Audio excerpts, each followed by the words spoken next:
लाडक्या बहिणींना मिळणार आता 1,00,000 रुपये. हो, आता तुम्हाला हे एक नवीन वाटत असेल आणि फेक टाईप बातमी वाटत असेल तर फेक बातमी नाही, सत्य बातमी समजून घ्या. मुंबई येथे मुंबईच्या बँकांनी निर्णय असा घेतला की आम्ही मुंबईच्या महिलांना, लाडक्या बहिणींना, लाडकी बहीण योजनेसाठी ज्या बहिणी पात्र आहेत अशा महिलांना आम्ही 1,00,000 रुपये देऊ आणि हे 1,00,000 रुपये कर्ज म्हणून देणार आहोत 0% व्याजदराने. आता कर्ज पण म्हटलं जात आहे परंतु 0% व्याजदराने हे म्हटलं जात आहे. आणि हे पैसे महिलांना कशासाठी दिले जात आहे? छोटा मोठा लहान व्यवसाय महिला सुरू करू शकतील यासाठी हे कर्ज 0% व्याजदराने दिले जाणार आहे. एक चांगला निर्णय घेण्यात आलेला आहे.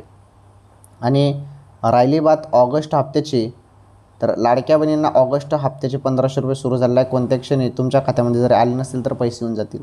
ओके.